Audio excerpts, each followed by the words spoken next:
Welcome back, everybody. Moby Dick, or The Whale, by Herman Melville.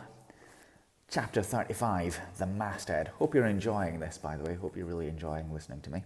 I'm certainly enjoying reading it. I think it's a great book. I never read it before, but I think it's very enjoyable. Let me know what you think. Just comment below and tell me what you're thinking. Chapter 35, The Mast Head. It was during the more pleasant weather that, in due rotation with the other seamen, my first masthead came around. In most American whalemen, the mastheads are manned almost simultaneously with the vessels leaving port, even though she may have 15,000 miles and more to sail ere reaching her proper cruising ground. And if, after a 3, 4, or 5 years' voyage, she is drawing nigh home with anything empty in her, say an empty vial even, then her mastheads are kept manned to the last, and not till her skysail poles sail in among the spires of the port does she altogether relinquish the hope of capturing one whale more. Now, as the business of standing mastheads, ashore or afloat, is a very ancient and interesting one, let us in some measure expatiate here.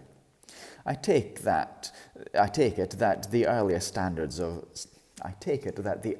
standards of mastheads were the old Egyptians, because in my researches I find none prior to them. For though their progenitors, the builders of Babel, must doubtless by their tower have intended to rear the loftiest masthead in all Asia, or Africa either, yet, ere the final truck was to put it, as that great stone mast of theirs may be said to have gone by the board, in the dread gale of God's wrath, therefore we cannot give these Babel builders priority over the Egyptians. And that the Egyptians were a nation of masthead standers is an assertion based upon the general belief upon archaeologists that the first pyramids were founded for astronomical purposes, a theory singularly supported by their peculiar stair-like formation of all 4 sides of those edifices, whereby, with prodigious long upliftings of their legs, those old astronomers were wont to mount to the apex and sing out for new stars, even as the lookouts of a modern ship sing out for a sail, or a whale just bearing in sight. In St. Stylites, the famous Christian hermit of old times, not that famous, who built him a lofty stone pillar in the desert and spent the whole latter portion of his life in its summit, hoisting his food from the ground with a tackle. In him we have a remarkable instance of a dauntless stander of mastheads, who was not to be driven from his place by fogs or frosts, rain, hail, or sleet, but valiantly facing everything out to the last, literally died at his post. Of modern standards of mastheads, we have but a lifeless set, mere stone, iron, and bronze men who, though well capable of facing a stiff gale, are still entirely incompetent to the business of singing out upon discovering any strange sight. There is Napoleon, who upon the top of the column of the Vendôme stands with arms folded some 150 feet in the air, careless now who rules the decks below, whether Louis Philippe, Louis Blanc, or Louis the Devil. Great Washington, too, stands high aloft on his towering mainmast in Baltimore, and like one of Hercules' pillars, his column marks that point of human grandeur beyond which few mortals will go. Admiral Nelson also, on a capstan of gunmetal, stands his masthead in Trafalgar Square, and even when most obscured by that London smoke, token is yet given that a hidden hero is there, for where there is smoke must be fire. But neither great Washington, nor Napoleon, nor Nelson will answer a single hail from below, however madly invoked to befriend by their counsels the distracted decks upon which they gaze. However, it may be surmised that their spirits penetrate through the thick haze of the future and descry what shoals and what rocks must be shunned. It may seem unwarrantable to couple in any respect the masthead standards of the land with those of the sea, but that, in truth, it is not so, is plainly evidenced by an item for which Obed Macy, the sole historian of Nantucket, stands accountable. The worthy Obed tells us that in the early times of the whale fishery, airships were regularly launched in the pursuit of the game. The people of that island erected lofty spars along the seacoast, to which the lookouts ascended by means of nailed cleats, something as fowls go upstairs in a henhouse. A few years ago, this same plan was adopted by the bay whalemen of New Zealand, who, upon descrying the game, gave notice to the ready-manned boats nigh the beach. But this custom had now become obsolete. Turn we then to the one proper masthead, that of a whale ship at sea. The 3 mastheads are kept manned from sunrise to sunset, the seamen taking their regular turns, as at the helm, and relieving each other every 2 hours.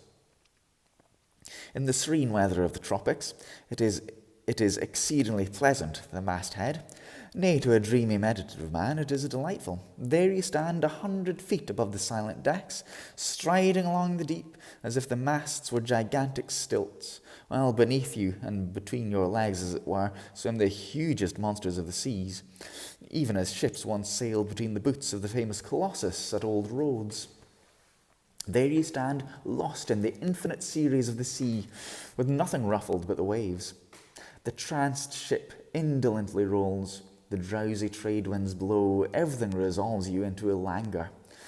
For the most part, in this tropic whaling life, a sublime uneventfulness invests you. You hear no news, read no gazettes, extras with startling accounts of commonplaces never delude you into unnecessary excitements. You hear of no domestic afflictions, bankrupt securities, fall of stocks, are never troubled with the thought of what you shall have for dinner, for all your meals for 3 years and more are snugly stowed in casks, and your bill of fare is immutable. In one of those southern whalemen, on a long 3 or 4 years' voyage, as often happens, the sum of the various hours you spend at the masthead would amount to several entire months, and it is much to be deplored that the place to which you devote so considerable a portion of the whole term of your natural life should be so sadly destitute of anything approaching to a cosy inhabitiveness, or adapted to breed a comfortable localness of feelings, such as pertains to a bed, a hammock, a hearse, a sentry box, a pulpit, a coach, or any other of those small and snug contrivances in which men temporarily isolate themselves. Your most usual point of perch is the head of the gallant mast,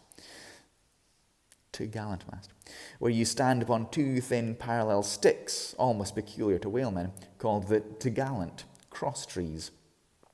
Here, tossed about by the sea, the beginner feels about as cosy as he would standing on a bull's horns.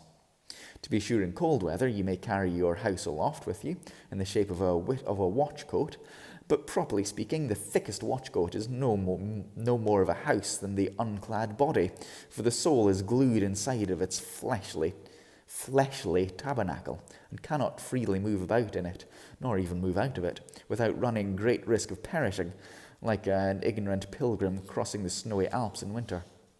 So a watchcoat is not so much of a house as it is a mere envelope or additional skin encasing you. You cannot put a shelf or chest of drawers in your body, and no more can you make a convenient closet of your watchcoat. I'll have a sip of water there. That's getting a bit dry.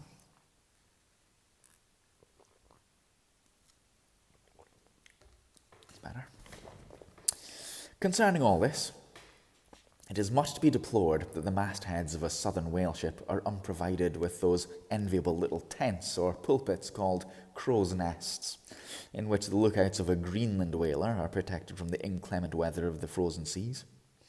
In the fireside narrative of Captain Sleet, engraved "A Voyage Among the Icebergs in Quest of the Greenland Whale, and incidentally for the recovery of the lost Icelandic colonies of Old Greenland," in this admirable volume, all standers of mastheads are furnished with a charmingly circumstantial account of the then recently invented crow's nest of the glacier, which is the name of Captain Sleet's good craft.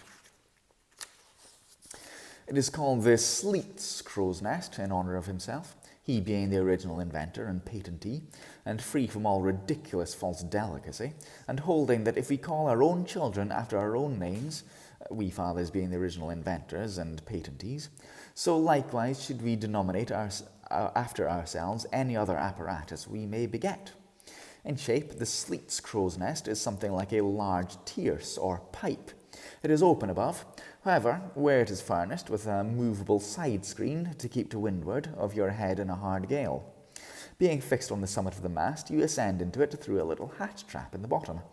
On the after side, or next side to the stern of the ship, is a comfortable seat with a locker underneath for umbrellas, comforters and coats. In front is a leather rack in which to keep your speaking trumpet, pipe, telescope and other nautical conveniences.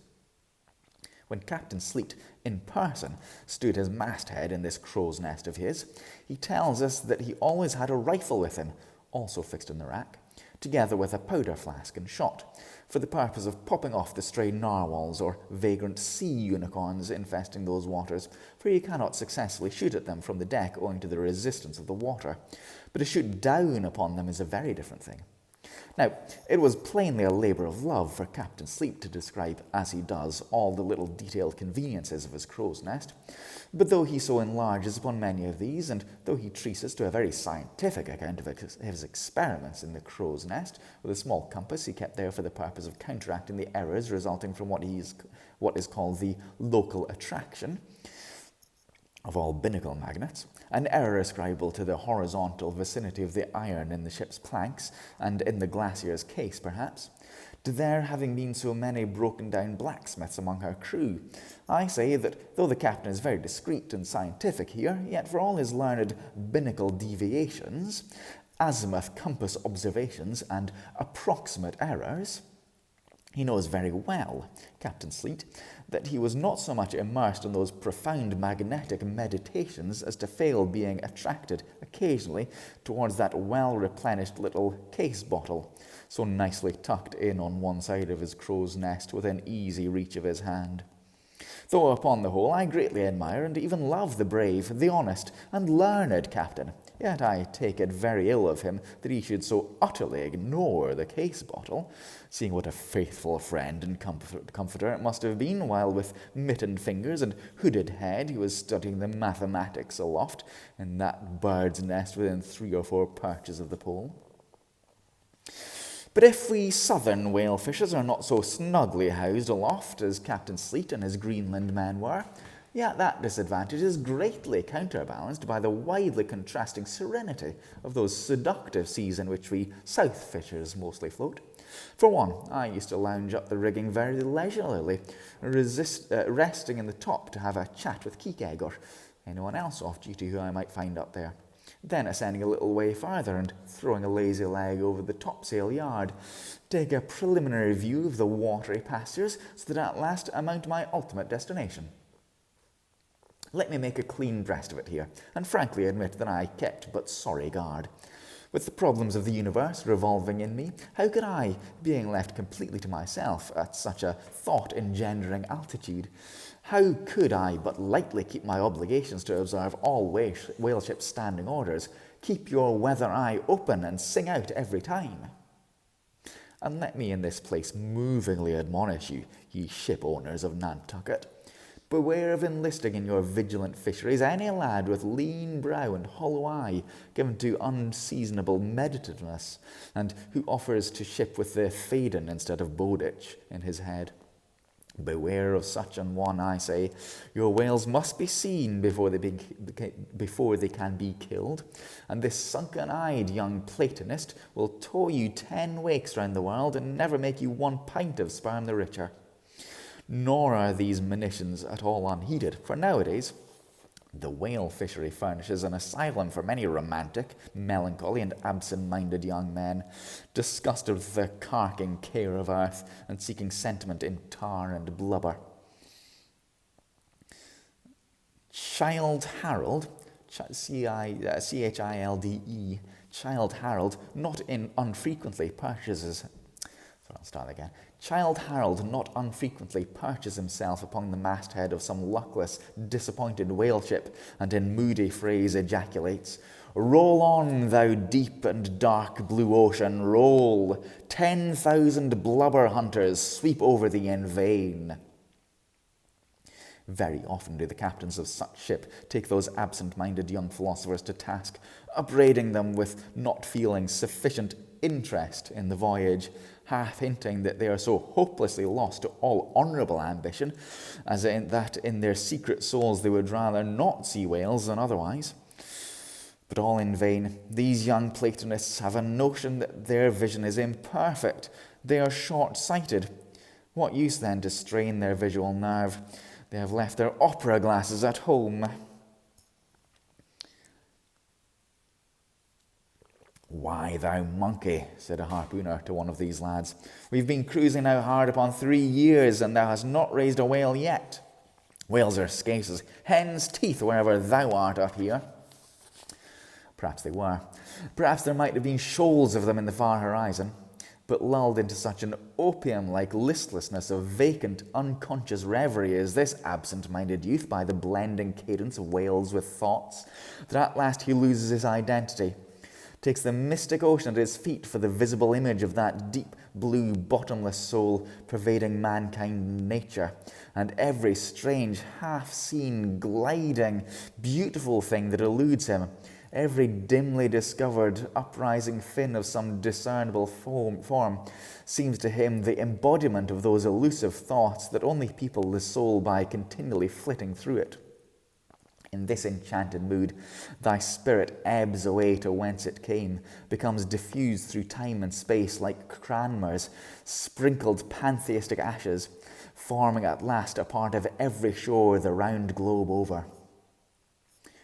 There is no life in thee, now except that rocking life imparted by a gentle rolling ship, by her borrowed from the sea, by the sea from the inscrutable tides of God. But while this sleep, this dream is on ye, move your foot or hand an inch, slip your hold at all, and your identity comes back in horror. Over Descartian vortices you hover, and perhaps at midday in the fairest weather, with one half-throttled shriek, you drop through that transparent air into the summer sea, no more to rise forever. Heed it well, ye pantheists. End of chapter 35. That's good. I like that. Really enjoying reading this. I really am. Hope you're enjoying listening to it. Like I say, let me know. Just comment down below whatever you think. Whatever you're thinking, whatever you're thinking as you're reading it, as you're listening to me reading it, rather. Comment, whatever you like. And I'll see you for chapter 36 next time. Don't forget to subscribe down there, tap on my face. Yeah, and I should post the next chapter within the week, I reckon. So thanks for watching. See you next time. Bye-bye.